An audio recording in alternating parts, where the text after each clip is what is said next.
não ao mundanismo espiritual.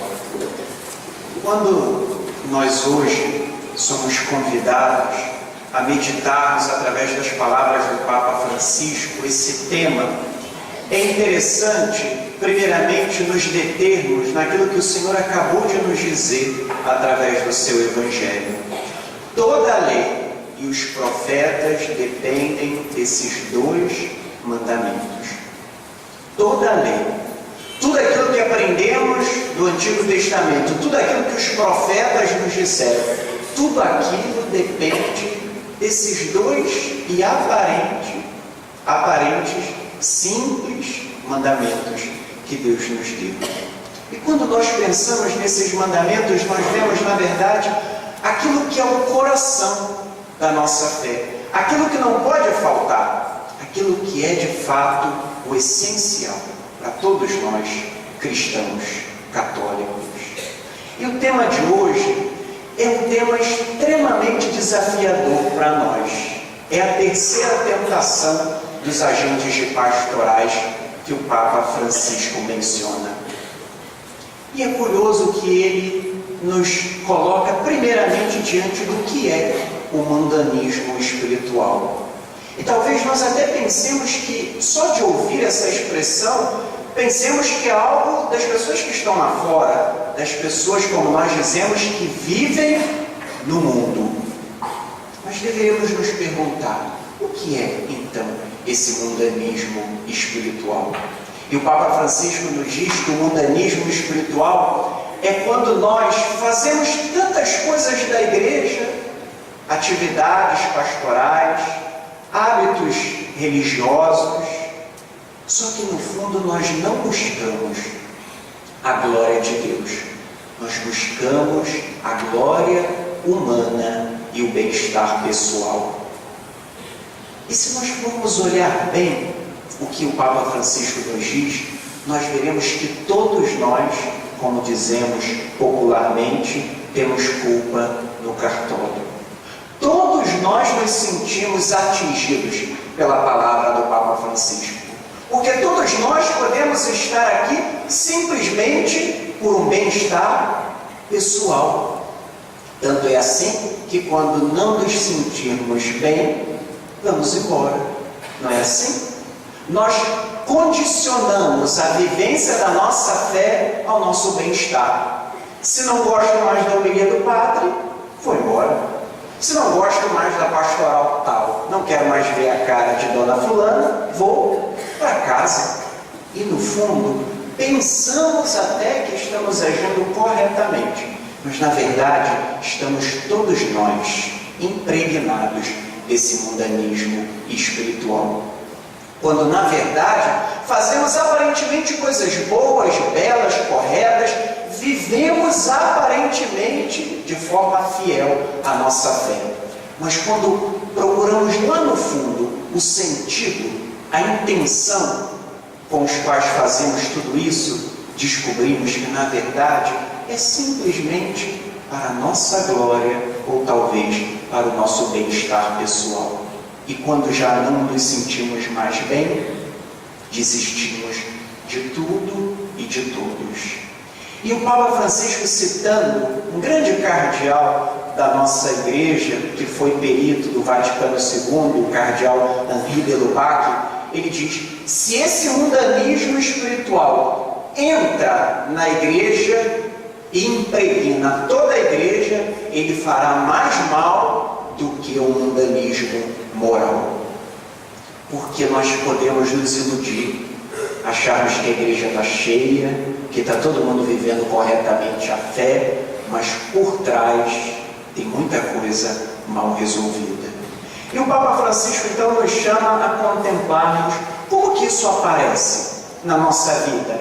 Como nós descobrimos que esse mundanismo está presente entre nós? Ele diz através de duas formas. A primeira é quando vivemos um profundo subjetivismo na vivência da nossa fé. O que importa? O que eu penso. Importa a minha reflexão. Eu sigo a igreja até que não discorde do que eu penso. A partir daquele momento, aí eu desisto. Eu sigo a igreja parcialmente, só o que me convém. O restante fica de lado, não serve, não presta. E por outro lado, a segunda maneira desse mundanismo aparecer na nossa vida é quando nós vivemos o que o Papa Francisco chama de um novo pelagianismo.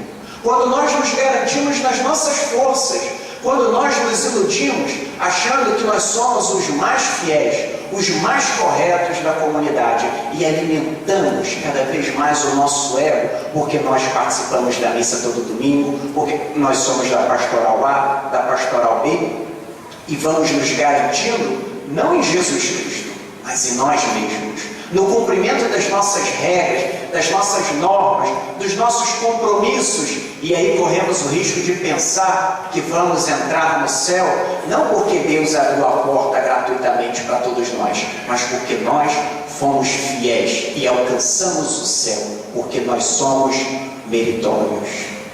E é curioso, porque muitos de nós pensamos assim, que o céu precisa ser alcançado por nós. A gente precisa fazer alguma coisa para alcançar o céu. A gente precisa de um esforço para alcançar o céu, como se alcançar o céu estivesse nas nossas mãos. E nos esquecemos que o céu já nos foi dado quando eu e você não fizemos força alguma. Morre um bebê, batizado ou não, e que é confiado à misericórdia de Deus, o que ele fez para receber o céu? Cumpriu o mandamento? Foi da pastoral A, da pastoral B? O que fez o bom ladrão ao lado da cruz de Jesus? Pagou o dízimo? Foi fiel à sua igreja? E o que houve de Jesus? Hoje mesmo estarás comigo no paraíso. Ele só precisou de uma coisa: reconhecer o senhorio de Jesus Cristo na sua vida. O Papa Francisco nos chama a termos essa atenção para não nos deixarmos levar por essa ilusão de acharmos que somos bons, que seremos depois merecedores do céu, porque nós somos fiéis. Porque aí quando a gente cai na infidelidade, a gente pensa, eu não mereço mais o céu. Nós nunca vamos merecer o céu, porque o céu é um dom gratuito de Deus para todos nós. De um pai que ama os seus filhos fiéis ou infiéis. Ele deseja que todos recebam a herança eterna no reino do céu. E o Papa então nos chama a contemplarmos que, na verdade, todos nós vivemos o que ele chama de um imanentismo antropocêntrico. O que hoje é importante? É o homem pelo homem. O homem não tem mais referência de Deus. O homem não se preocupa mais com Deus, só quando o sofrimento bate à sua porta. Aí ele corre para Deus. Quando está tudo bem, passou na faculdade, está num bom emprego, recebendo muito, Deus vai importar? Não, só na missa de sétimo dia de um familiar. Não é verdade? E vivemos aparentemente como se Deus não existisse. O que importa é o homem, o que ele pensa e o que ele quer. E todos nós estamos impregnados por isso. E ao longo da nossa vida nós vamos percebendo que esse mundanismo espiritual ele aparece e vai se desabrochando cada vez mais. Ele aparece na nossa vida quando nós estamos nos preocupando não com aquele resultado positivo da nossa caminhada paroquial, mas estamos nos preocupando se o meu trabalho deu certo, se está funcionando aquilo que eu fiz. Combinamos assim? Saiu direitinho? Ótimo. Então, está tudo certo, está ótimo. A igreja, a pastoral, tudo excelente. Mas na verdade, tudo é aparência. No fundo, não há conversão, não há mudança de vida. Eu já disse outro dia aqui, durante a nossa novena, podemos nos iludir. Quanta gente tem na novena, quanta gente passará por aqui no dia de São Judas Tadeu, como a nossa igreja está boa, está crescendo. Agora, se nós tivéssemos um olhar que fosse além e que conseguisse enxergar os corações, perceberíamos que talvez as conversões ainda são mínimas. A mudança de vida talvez ainda não aconteceu, porque estamos no mundanismo espiritual. O nosso coração não se converteu, não mudou. realmente de vida. E o Papa então nos chama a contemplarmos a igreja não como uma mera organização, onde tudo funciona direitinho, o dízimo, a pastoral A, a pastoral B, mas a olharmos a igreja como uma comunidade de homens e mulheres pecadores, mas que lutam para se converterem cada dia mais. E por causa desse mundanismo espiritual, o Papa nos diz: é mais fácil nós nos tornarmos generais, aposentados e frustrados, que sempre tem um plano, não é verdade? Sempre um general aposentado, um militar aposentado, ele sempre tem uma solução, seja boa ou seja ruim, mas ele sempre tem uma ideia. E o Papa Francisco nos chama: não sejamos como eles, mas sejamos como os soldados, que talvez não tenham solução para tudo, não tenham resposta para tudo, mas têm a disposição de entrar na batalha. É isso que o Papa espera de nós, porque talvez a gente tenha resultado para tudo, para a pastoral, para a igreja, para o padre, para tudo e para todos, menos para nós. Resolvemos o problema de todo mundo, só não resolvemos o nosso. E o Papa nos diz: somos generais de exércitos derrotados. E é preciso que nós nos perguntemos se nós não estamos vivendo nessa dinâmica. E o Papa então diz: nós caímos no pecado, e ele usa uma expressão interessante: caímos no pecado do deveriaqueísmo. O que é isso? Quando nós temos sempre uma palavra dizendo: deveríamos fazer assim, deveria fazer assim. O padre Carme deveria fazer assim na paróquia, por que ele não fez? A pastoral deveria fazer assim. Que vergonha fazer desse jeito, mas estamos sempre na plateia, só como meros espectadores, dizendo o que deveria ser feito, mas não nos metemos naquela batalha, não nos envolvemos. Vamos à missa e olhamos: não, isso não está certo, isso teria que ser assim, mas não queremos saber de sujar as nossas mãos no combate, na batalha diária. E é preciso que nós nos perguntemos se nós não estamos vivendo nessa dinâmica. E para terminar, eu gostaria de recordar o que o Papa nos diz: é uma tremenda corrupção com aparências de bem.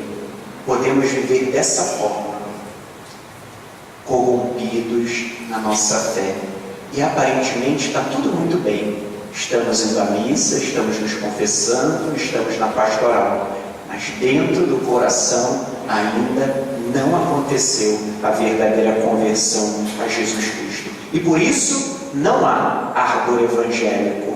O Papa diz que, na verdade, o que há e o que pode haver na nossa vida é simplesmente uma autocomplacência. Achamos que está tudo bem conosco, está tudo direitinho, somos os melhores cristãos da paróquia, mas no fundo não houve verdadeira conversão. Mas nós talvez perguntaríamos ao Papa: o que nós vamos fazer então? Tem alguma solução? E a primeira coisa que ele nos diz: Deus nos livre de uma igreja mundana sob vestes espirituais ou pastorais. E ele continua: este mundanismo asfixiante só pode ser curado saboreando o ar puro do Espírito Santo, que nos liberta de estarmos centrados em nós mesmos, escondidos numa aparência religiosa vazia de Deus. Que hoje, todos nós, ao escutarmos o que Paulo acabou de nos dizer na segunda leitura, para abandonarmos os falsos deuses, que nós sejamos capazes de abandonar o pior Deus que nós carregamos dentro de nós e que podemos transformá-lo no grande Deus da nossa vida, que é o nosso próprio eu. Que sejamos capazes de tirar o nosso eu do centro e colocar aquele que deve ser o centro, aquele que hoje nos convidou a amá-lo de todo o coração, de toda a alma e com todo o entendimento. E eu termino com as palavras do Papa Francisco, que dizia: não deixemos que nos roubem o Evangelho. Passamos um instante em silêncio e peçamos a intercessão da Virgem Maria e de São Judas Tadeu para olharmos sinceramente para a nossa vida e nos perguntarmos até que ponto nós também não estamos contaminados por esse mundanismo espiritual. Não ao mundanismo espiritual.